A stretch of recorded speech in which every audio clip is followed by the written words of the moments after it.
So now it's a pleasure to have Camilo Angulo from the Universidade Fluminense in Rio de Janeiro, and he will talk about gray stability for contact groupoids. So. Okay, can you hear me well? Yes. Good. So first of all, let me thank the organizers for putting together this workshop. I'm really looking forward to hearing mostly all of the talks. Today, I want to share part of this ongoing project with Maria Amelia Salazar and Daniel Sepe, which exploits, in a sense, what Alexander and Christian were telling us about this morning, namely that we can exploit the finite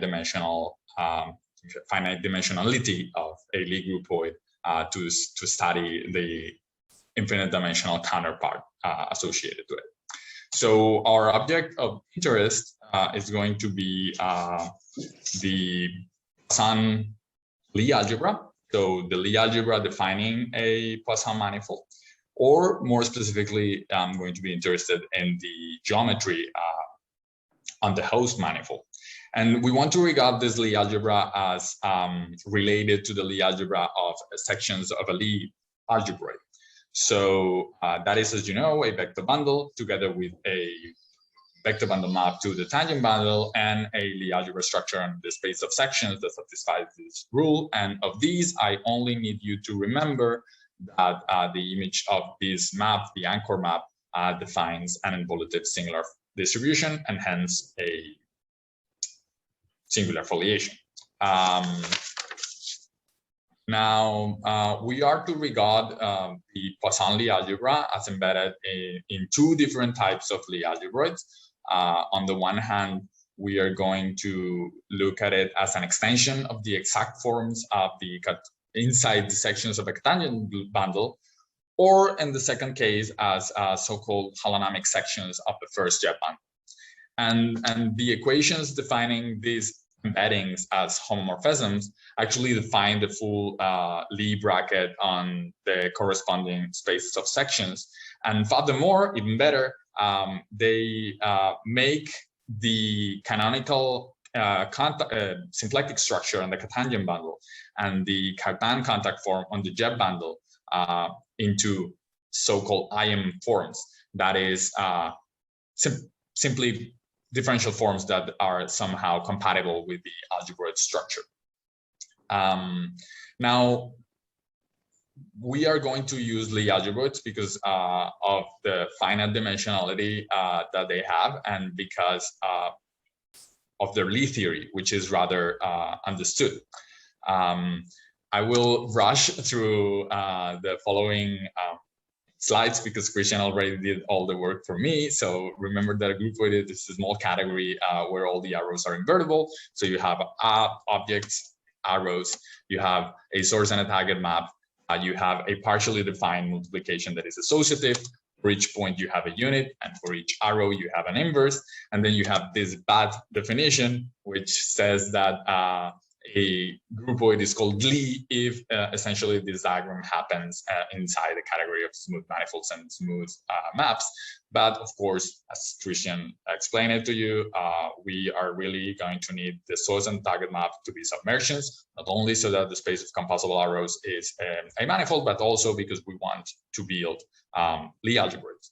And speaking of which, the Lie algebroid of a Lie groupoid is going to be, as in the case of Lie algebras, or rather generalizing the case of Lie algebras, the normal space to the space of units, and then endowing the space of sections of this normal space with a bracket by identifying it with the sub-algebra of right invariant vector fields. There are some things that you should keep in mind about the Lie theory of Lie groupoids and Lie algebroids. First of all, remember that not every Lie algebroid comes from a Lie groupoid. The first example was cooked up by Almeida and Molyneux in foliation theory, and later on, at the dawn of the century, Kreinig and Fernandez came up with full obstruction theory for the integrability. Also, there is a a well-understood theory of forms that are compatible with the corresponding structures. So for instance, if you have a 2-form on the space of arrows of a Lie groupoid, this thing is going to be multiplicative, called multiplicative, if it satisfies this equation.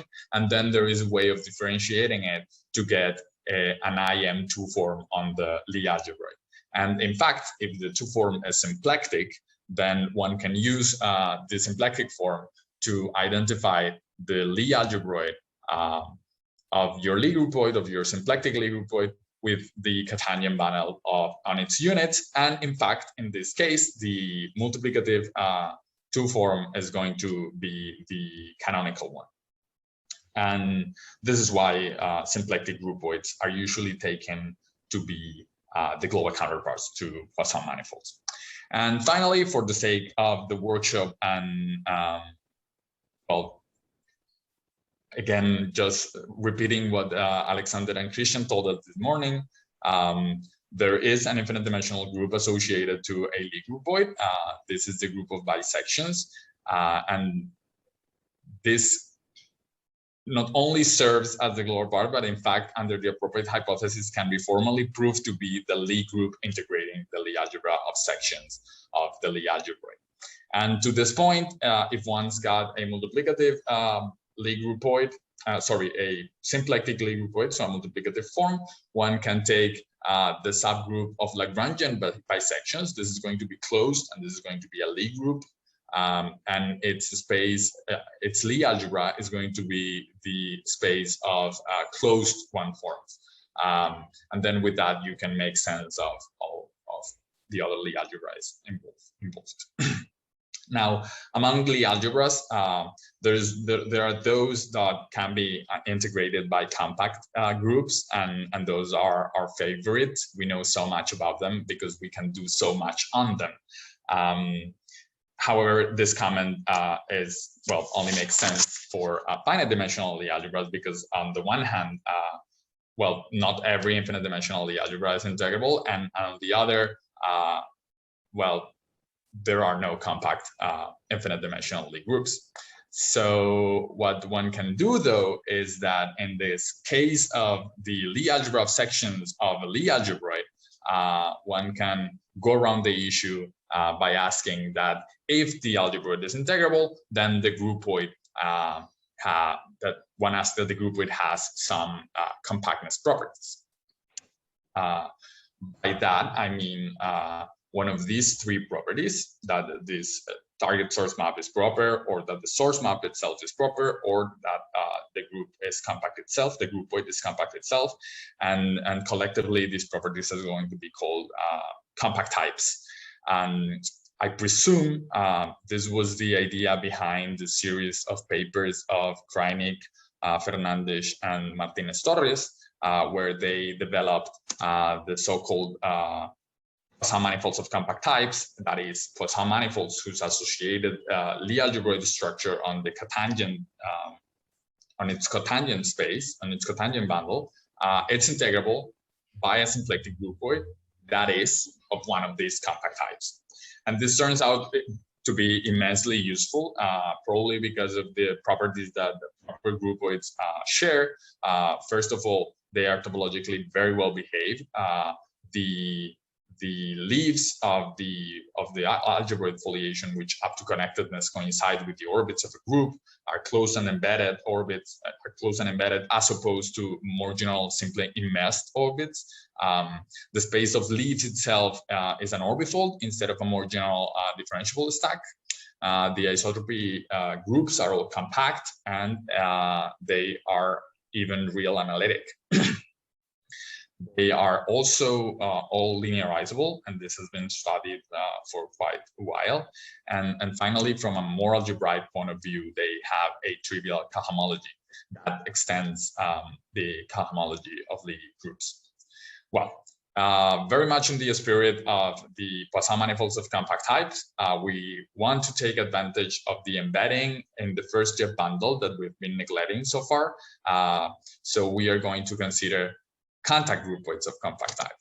So let me remind you that a contact groupoid is a groupoid together with a contact distribution, and that contact distribution is going to be asked to be also a least subgroupoid, a wide least subgroupoid of the tangent prolongation, this object that Christian showed us as an example this morning.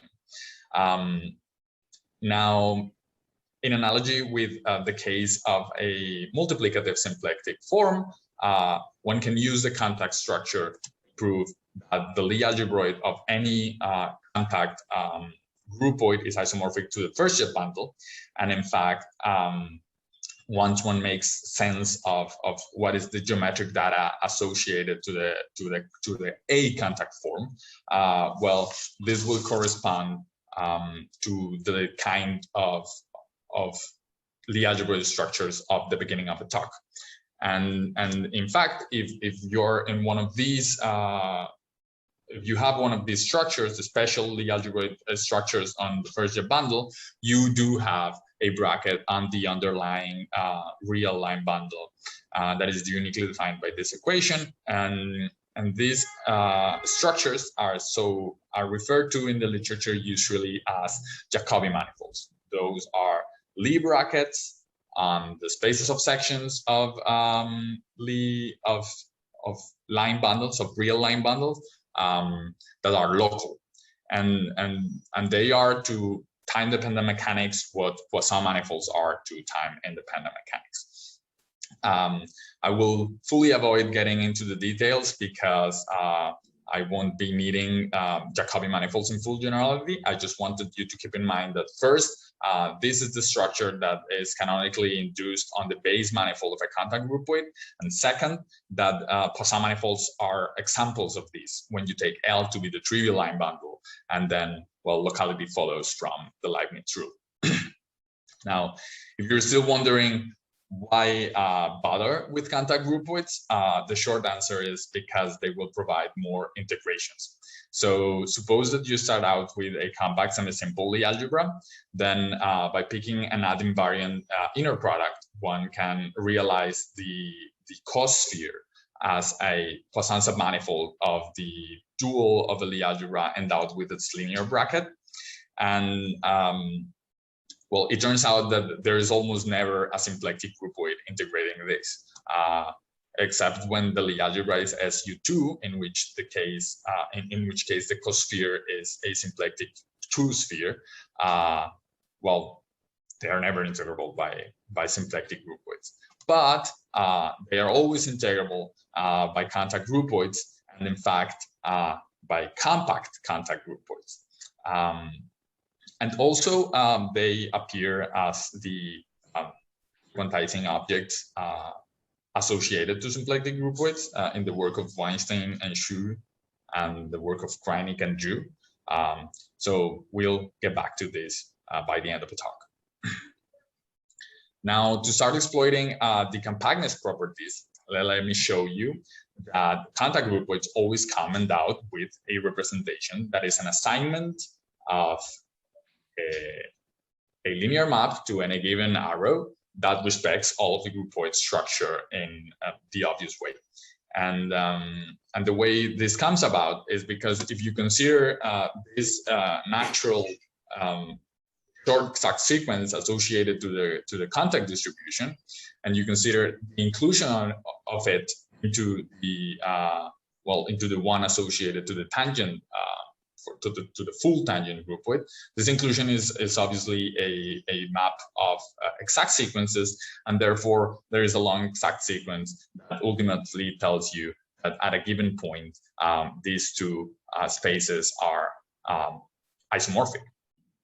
And the upshot of this is that, well, then you can always pick representatives that are tangent to the source fibers, and then well, you can exploit the right multiplication to move them around and get such diffeomorphism, such an isomorphism, and then a full diffeomorphism of line bundles that tells you that, well, the contact line bundle only depends on what happens on units and, well, how you move it by right translation. And if you go ahead and replace the source, every source that appeared in this discussion by a target, and this last line by left multiplication, then you have the same kind of result. And well, the representation that I claimed that came for free with a contact manifold, with a contact group.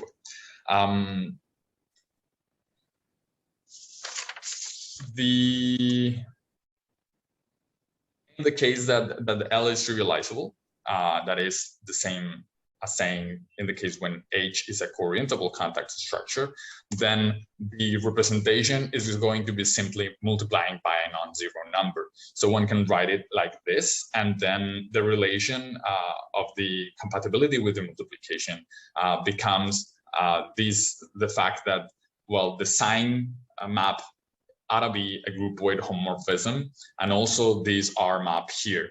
And if you remember your group cohomology, you might know that group homomorphisms from your group into the additive real numbers is what are called a one cocycle. So these are here is a one cocycle for the groupoid, and is called the rep cocycle.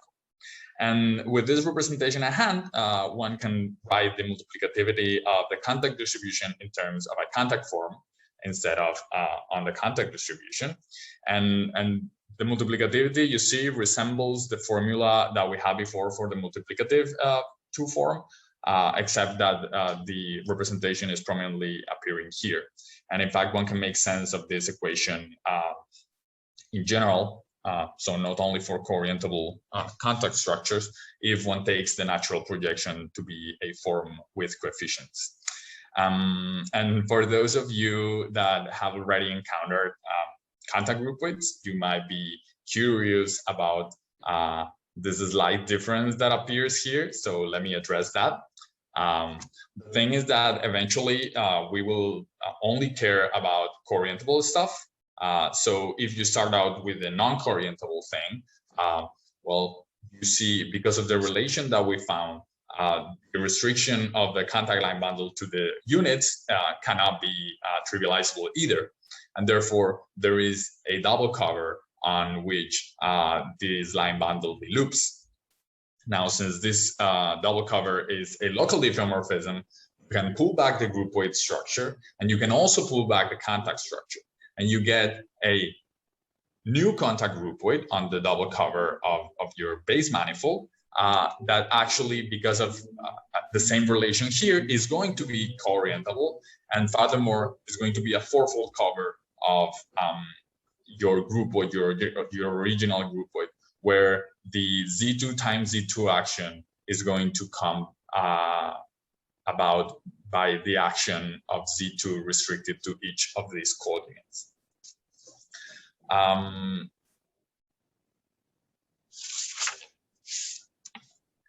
Okay, so the thing is that not all,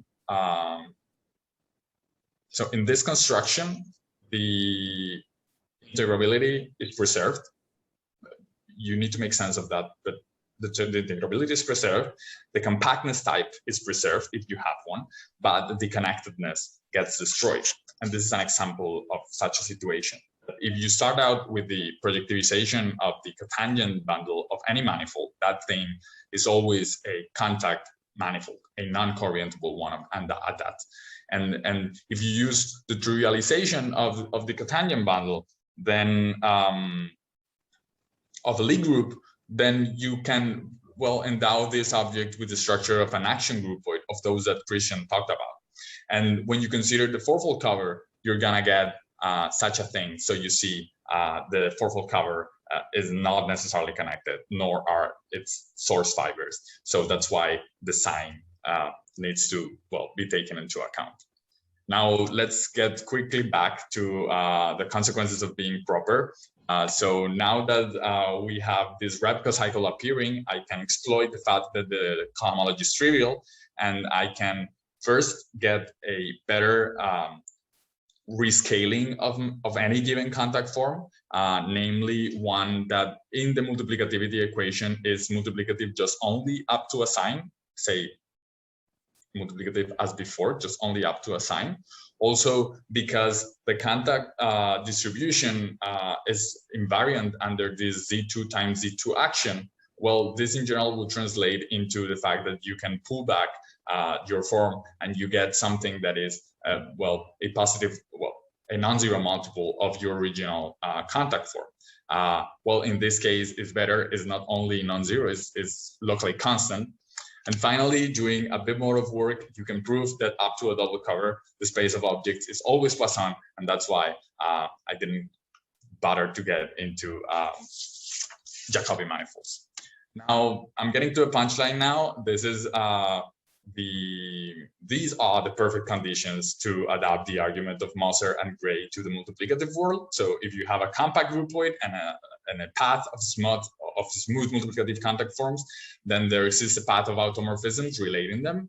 And the proof is, well, if you start out with a coorientable one, well, all of the others in the path are coorientable as well. And then you use the Moser trick, that is to say, we want the automorphisms to come as the flow of a time-dependent vector field. And then you take this special form that we cook up and you manipulate this equation, which is the form incarnation of this one, to get to this one. And in this equation, this R is the red vector field associated to this. And you see, this equation has got a unique solution inside of a kernel of alpha, and it's going to be multiplicative because of the choices that we've made. And therefore, the flows are groupoid homomorphisms, so we're game. And in the case is not coorientable, the H0, the one you started with, is not coorientable, then any other neither is going to be any other in the path. And then you take the fourfold cover. And because of the choices that we made, we can always pick everything to be Z2 times Z2 equivariant, and then, well, the result just will descend. You will get the triviality of this. And now let's see some consequences. So first off, we've got the rigidity of compact contact groupoids. This builds on the result of Krajnik, Nuno Mestre, and Struchiner that say that if you have a deformation that is a smooth path of compact groupoids, well, that ought to be trivial. That means that there exists a path of groupoid isomorphisms that, well, relate your G0 to anyone in the path. And then as a corollary, you have the strict deformations of compact contact groupoids are trivial. And the way you go about that is, well, you started with any path of compact contact groupoids, then you use their result to get this path of groupoid isomorphisms, and then you use them to pull back the contact structure. And now you have a path of contact structures on your G0, which is compact, and then you use grid. Another application of this is that, well, you can look at what's happening with the Poisson structure on the base. And if you do so, well, we can get a much weaker version of this theorem of Marcoux that says that, well, the Poisson structure that we have on the sphere is very, very rigid. That means that if you have any other one near it, well, it's actually a multiple of it via Casimir, via an isotopy to the identity. Well, we can produce this result effortlessly without going into the Nash-Moser techniques that were needed to get to the proof of this. We can also drop the semi-simple hypothesis, but of course, our result is much, much weaker because we are working only along those Poisson structures that are integrable by contact groups. And about prequantizations, well, a symplectic groupoid, if you start out with a symplectic groupoid, then a prequantization is a contact groupoid that fits into a short exact sequence of groupoids like this. And if you have one symplectic groupoid that is compact, then necessarily the prequantum bundle is going to be compact as well. And if you have a path of prequantum bundles, then we will have an analogous condition to the one to the conclusion of the previous slide, meaning that all the induced Poisson structures on the base are going to be, well, rigid, are going to be simply multiples of the one you started with. And finally, what is probably a more interesting consequence of this is that one can adapt the techniques, the Moser technique, to prove a local normal form around leaves, hinting in this sense at how having a compact integration affects the geometry of a Poisson manifold. So very quickly, a local normal form, a local normal model, it's comprised of a symplectic manifold, a possibly disconnected compact Lie group, where the adjoint representation restricts to the identity on this R factor and admits H as a sub-representation, a principal bundle, then a connection that satisfies this pre-quantum type equation, and then you go about building a contact groupoid out of this by doing the usual trick of taking this product, then endowing it with the diagonal action.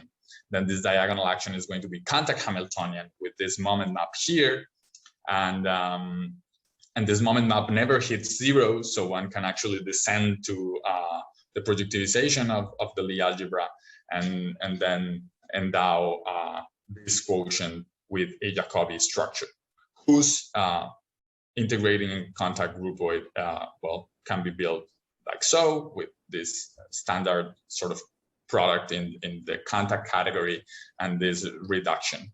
And then the final theorem is that if you have a proper Lie groupoid, then the normal space to the restriction of the groupoid to one of its orbits carries one of these linear structures, and the linearization map that I referred to in the properties of proper groupoids can be upgraded to a contact groupoid isomorphism. There are lots of things more to say, but I will leave it at that. Thank you for your attention.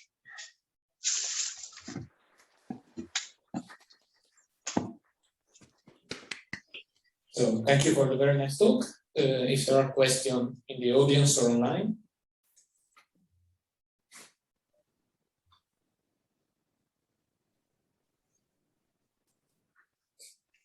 Oh, yes. Hi, so maybe I have a question. You said that Jacobi manifolds are integrable by contact groupoids, right? Right. Are all Jacobi manifolds integrable, or? No, absolutely not. It's just the same. It's just the same as.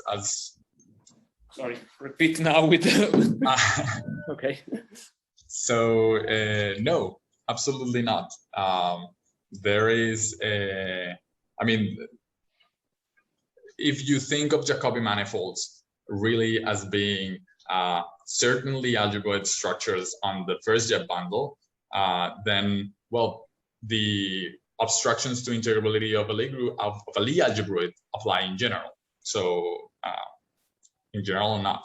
And in fact, what is interesting maybe is that you can have like all of the possible combinations of maybe a Poisson manifold that you regard it as Poisson or as Jacobi, and is neither integrable by contact or symplectic, that can be integrable by contact but not by symplectic, and vice versa, and that cannot be, sorry, and that can be integrable for both, with both.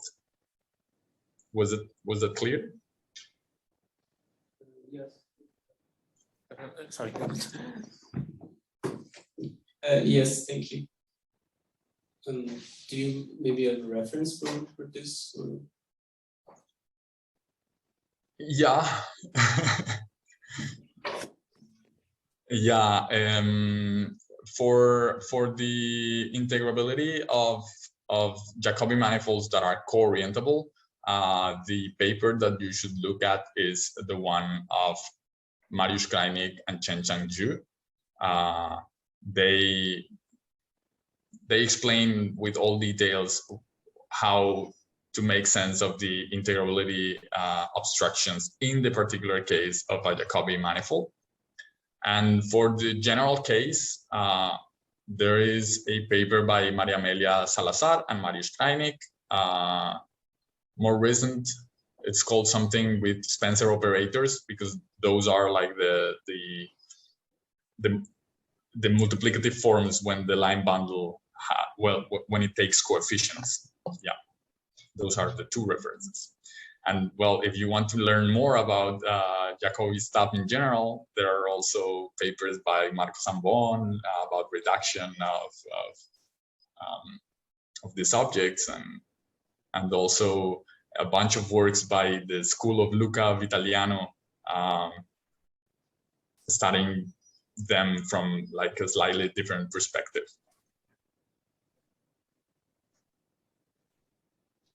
There's a question online by Joel, if the question just now was answered sufficiently. Yes, you can go. Yeah, feel free to unmute yourself. Yeah. Okay, so one question that I had is, do you happen to know off the top of your head an example of something that's not integrable as Jacobi, but is integrable as Poisson? Did you say that that one was possible? Yeah, I mean, the examples that are usually like forcefully constructed are those that are like, you take SU2 and then you multiply the bracket by a radial function, right? Like maybe you've seen that example of a non-integrable Poisson manifold using that trick. And then, well, you need to play with what appears in the formula for the monodromy groups, and so that means taking a map that has like probably a second derivative that vanishes, like that has a zero somewhere that explodes. But I wouldn't know such a function on the top of my head. And so my second question is a lot more open-ended. So what are you planning on doing next with this?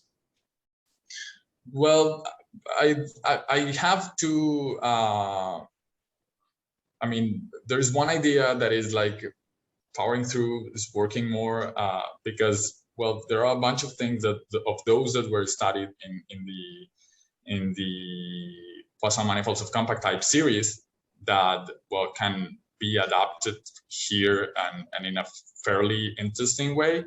For instance, now that you have local models, you can have like a sort of Deuser-Matt-Heckman type formula for the variation of the symplectic form. But then we haven't been able to make sense of what happens globally.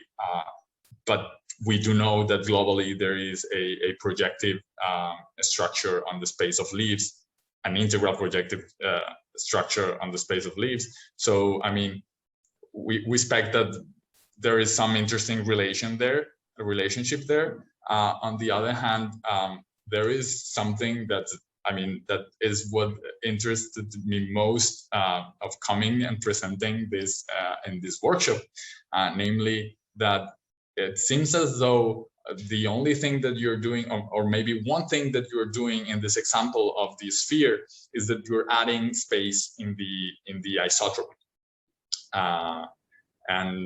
And then sort of decluttering the monodromy groups.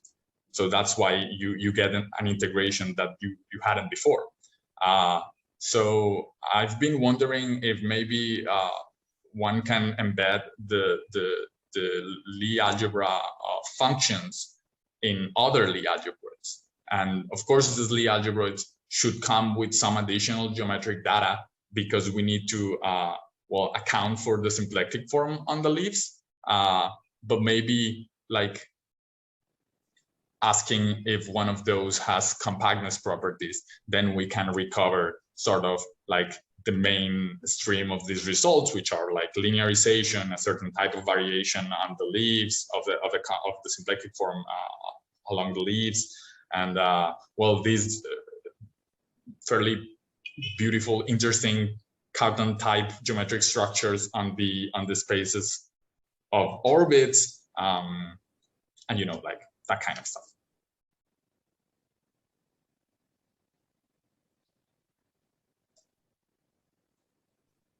So I have a vague recollection. Sorry, I make a follow-up comment. I have a vague recollection, and I really should remember where this paper was. about some authors who did this sort of trick where they like increased the size of the isotropy in order to make something that wasn't integrable. You know, the problem is like you get like the monodromy maps to stop like overlapping to become indiscrete. But I think that this was not in a Poisson or Jacobi setting. It was just like in a sort of like general algebroid setting without keeping track of any additional structure. But I don't know if you're aware of this work. I wasn't.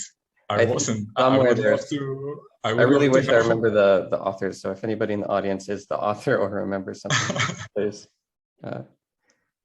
Yeah, I would love to read more about that. Yeah.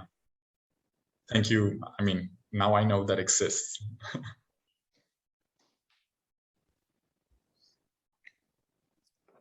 Okay, so we are running a bit out of time. I propose it. I don't see any further questions, so we can thank Camilo again.